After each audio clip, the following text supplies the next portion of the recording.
అగ్రకుల ఆడపిల్లలను లేపుకొని వస్తే 10 లక్షల రూపాయల డబ్బులు, అట్లాగే ఫారెన్లో ఉద్యోగం ఇప్పిస్తాను అని చెప్పాడు.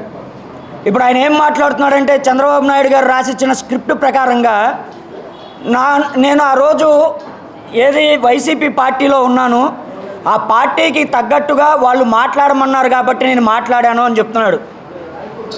ఈరోజు మీడియా పరంగా మేము అడుగుతున్నాం, నిన్న నువ్వు ఏదైతే వినాయకుడి గుడి దగ్గరికి వెళ్ళావో, వినాయకుడి దగ్గర ఏదైతే నువ్వు ప్రమాణం చేయడానికి దర్శనం చేసుకోవడానికి వెళ్ళావో, నీకు నిజంగా సిగ్గు లజ్జ ఏదైనా ఉంటే సరిపల్లి రాజేష్, మా పార్వతీదేవి యొక్క శీలాన్ని శంకించి మా వినాయకుడి యొక్క పుట్టుకని ఇచ్చేసి ఏ మొహం పెట్టుకొని నువ్వు ఈరోజు వినాయకుడి గుడి దగ్గరికి వెళ్ళావు అనేసి ఆంధ్రప్రదేశ్ హైందవ డెవలప్మెంట్ సొసైటీ మరియు హిందూ ఐక్య పోరాట వేదికగా మేము అడుగుతున్నాం.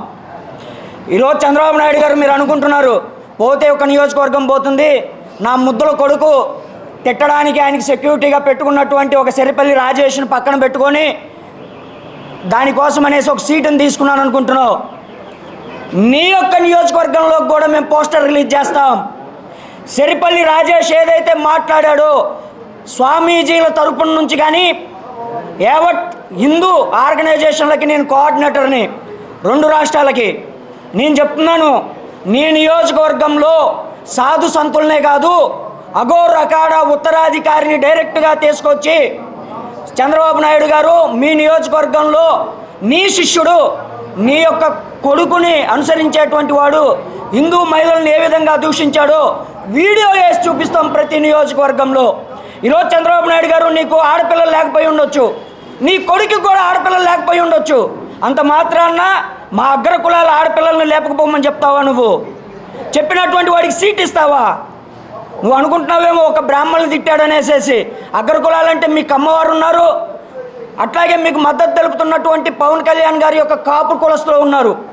అట్లాగే పవన్ కళ్యాణ్ గారికి విజ్ఞప్తి చేస్తున్నాం మేము, అయోధ్య రామ మందిరానికి మీరు డబ్బులు ఇచ్చారు, అయోధ్య రామ మందిరం నిర్మాణం జరిగితే చూడడానికి చంద్రబాబు నాయుడు గారు వెళ్ళారు, పవన్ కళ్యాణ్ గారు వెళ్ళారు. అట్లాంటి రాముణ్ణి రాక్షసుడిగా పోల్చి రాముణ్ణి విలన్గా మాట్లాడినటువంటి సరిపల్లి రాజేష్కి మీరు టికెట్ ఇవ్వడము అంటే అయోధ్య రామ మందిరానికి వెళ్ళేసేసి మీరు ఏం మెసేజ్ ఇచ్చారు? గతంలో పవన్ కళ్యాణ్ గారు చెప్పారు ముస్లింల జోలికి వెళ్తే కాశీలో గోవుని చంపినట్టు. మరి ఈరోజు సరిపల్లి రాజేష్కి టికెట్ ఇస్తే నువ్వు సమర్థిస్తే ఎక్కడికి పోయి దేన్ని చంపినట్టు ఆలోచించుకోవాలనేసేసి మేము తెలియజేస్తున్నాం. గతంలో మిమ్మల్ని తిట్టిన తిట్లు కూడా మీరు ఒకసారి రివైండ్ చేసుకొని మిమ్మల్ని లా దగ్గర నుంచి కొడుకు దాకా ఎన్ని విధాలుగా తిట్టాడో సరిపల్లి రాజేష్ ఒకసారి చూసుకోండి.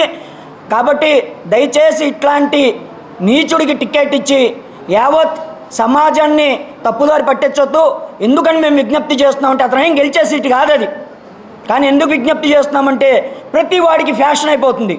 హిందూ ధర్మాన్ని, హిందూ ఆడవాళ్ళని, హిందూ దేవి దేవతలను కించపరిస్తే చంద్రబాబు నాయుడు గారు నాకు సీట్ ఇస్తారు అనేసి. కాబట్టి దయచేసి మీకు బ్రాహ్మణులు అంటే వ్యతిరేకత ఉంది చంద్రబాబు నాయుడు గారు, దాన్ని కొద్దిగా పక్కన పెట్టండి. ఐవైఆర్ కృష్ణారావు గారిని మీరు వేధించిన సంగతి మాకు తెలుసు. 42 దేవాలయాలను ఇక్కడ కూల్చేసి టాయిలెట్లు కట్టించింది మాకు తెలుసు. అయినా కూడా మీరు మారుతారని చూస్తున్నాము. ఇప్పటికి కూడా బ్రాహ్మణ స్త్రీలను ఎత్తకపోతాను లేకపోతే హిందూ స్త్రీలను ఎత్తకపోతాననే వాడికి టికెట్ ఇస్తే యావత్ సమాజం చూసేటువంటి ఓపిక లేదు. దయచేసి ఆలోచించండి.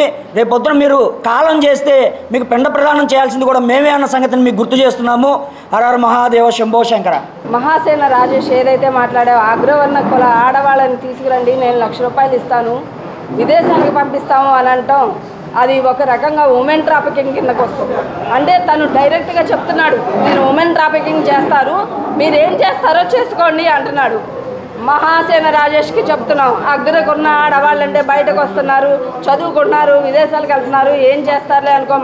నువ్వు ఎక్కడ కనిపించిన మా మహిళలు, హిందూ మహిళలు నిన్ను గొడ్డలోడదీస్తనే రోజు దగ్గరలో ఉంది. మర్యాదగా నువ్వు బహిరంగ క్షమాపణ అనేది చెప్పకపోతే నిన్ను ఎక్కడ కనిపించిన మా హిందూ మహిళలు నిన్ను తంతారు. చంద్రబాబు నాయుడు గారికి, జనసేన పవన్ కళ్యాణ్ గారికి కూడా మేము చెప్తున్నాం, సూచన ఇస్తున్నాం. అతనికి మర్యాదగా టికెట్ ఇవ్వకుండా పక్కన పెట్టండి. అతనికి గనక టికెట్ ఇస్తే మీకు పడే ఓట్లు కూడా పడవు. హిందూ మహిళలుగా మేము అగ్రవర్ణ కుల ఆడపిల్లలుగా నేను కమ్మాడదని చెప్తున్నా, హెచ్చరిస్తున్నా. మహాసేన రాజేష్ నీకు తన్నులు తినే పిచ్చి కుక్కను కొట్టినట్టు కొట్టే రోజులు అతి దగ్గరలో ఉన్నాయి. ఖబర్దార్. ఈ సమావేశం ఏర్పాటు చేయడానికి కారణం ఏంటంటే మహాసేన రాజేష్ అనే వ్యక్తి పెరవెట్టాడు, అంటే ఇతను సైకో. ఇటువంటి సైకోల్ని శాసనసభలోకి పంపాలనే ప్రయత్నం చేయడానికి చంద్రబాబు నాయుడు గారు ప్రయత్నించడం, వారికి మద్దతుగా జనసేన వారు ఉండటం చాలా దురదృష్టకరం. అంతేకాకుండా ఇటువంటి సైకోల ద్వారా వాళ్ళు ఏం సాధించదలుచుకున్నారు? హిందూ స్త్రీలను పెళ్లి చేసుకుంటే ₹1,00,000 ఇస్తానని, బ్రాహ్మణ స్త్రీలను తీసుకొస్తే ₹1,00,000 నేను ఇస్తాను, నేనే దగ్గరుండి పెళ్లి చేస్తానని చెప్పడం ఎంతవరకు సమంజసం?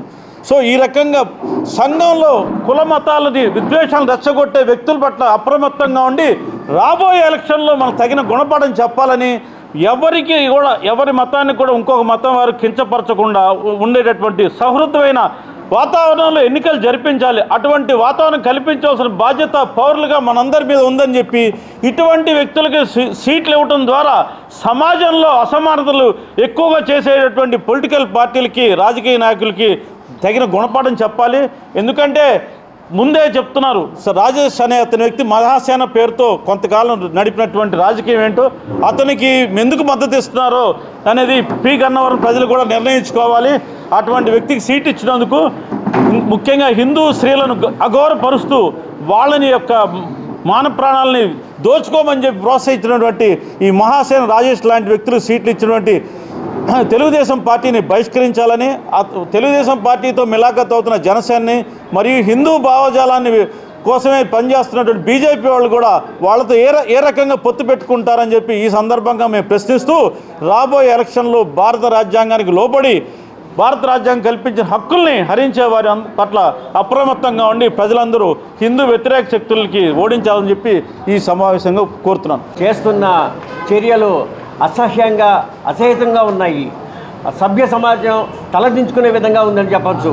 అసలు ఏమి సాధించాడని అతనికి ఎమ్మెల్యే సీట్ ఇచ్చారు, ఏమి పొడిచాడని అంత చండాలంగా ఒక ఆడపిల్లని అలా సభ్య సమాజంలో మాట్లాడడం ఎంత ఘోరం. ఇవన్నీ ఆలోచించి పార్టీలో అతనికి ఎలా సీట్లు ఇచ్చాయి, ఎలా గెలుస్తాడని ఆ పార్టీ పరువు పోదా, ఏమైనా ఇంగిత జ్ఞానం ఉందా, ఆలోచన ఉందా? ఇవన్నీ కూడా దృష్టిలో పెట్టుకొని తక్షణం అతని మీద పార్టీలు క్రమశిక్షణ చర్య తీసుకొని అతనికి ఇచ్చిన ఎమ్మెల్యే పదవి అభ్యర్థులను కూడా రద్దు చేయాలని మేము హిందూ ధర్మ ఐక్యత వేదిక తరపున గట్టిగా డిమాండ్ చేస్తున్నాం. 2016 గోదావరి పుష్కరాల్లో కానీ, 2017 కృష్ణా పుష్కరాల్లో కానీ, గోదావరి పుష్కరాల్లో ఆత్మఘోష పడినటువంటి చంద్రబాబు నాయుడు గారు తెలుగుదేశం పార్టీ, 2017 దైవ దూషణ చేసినటువంటి చంద్రబాబు నాయుడు గారి తెలుగుదేశం పార్టీ కనీసం ప్రాయశ్చిత్తం అనేది చేసుకోకుండా, ప్రాయశ్చిత్తం అనేది లేకుండా హిందూ దేవతల్ని, బ్రాహ్మణుల్ని అవమానించినటువంటి కొందరు వ్యక్తులకి తెలుగుదేశం పార్టీ టికెట్ ఇచ్చి వారిని పెంచి ప్రోత్సహించడం అనేది అనైతికమైనటువంటి చర్యగా భావిస్తున్నాం. ఇప్పటికైనా మీరు తెలుగుదేశం పార్టీ వారు బుద్ధి తెచ్చుకొని ఇట్లాంటి వ్యక్తులకి టికెట్లు నిరాకరించి హైందవ సమాజాన్ని కాపాడగలిగితే ఏదైనా మీకు బ్రతుకనేది ఉంటుందేమోనని ఆలోచించుకోండి. అంతేగాని దైవ దూషణ, అన్న దూషణ, బ్రాహ్మణ దూషణ చేసినటువంటి వ్యక్తుల్ని మీరు వెనకేసుకొచ్చి మీరు ఇట్లాంటి వాళ్ళని ఎమ్మెల్యేలుగా పంపిస్తామంటే హైందవ జాతి, బ్రాహ్మణ జాతి చూస్తూ ఊరుకోదని వారికి హెచ్చరిక జారీ చేస్తున్నాం.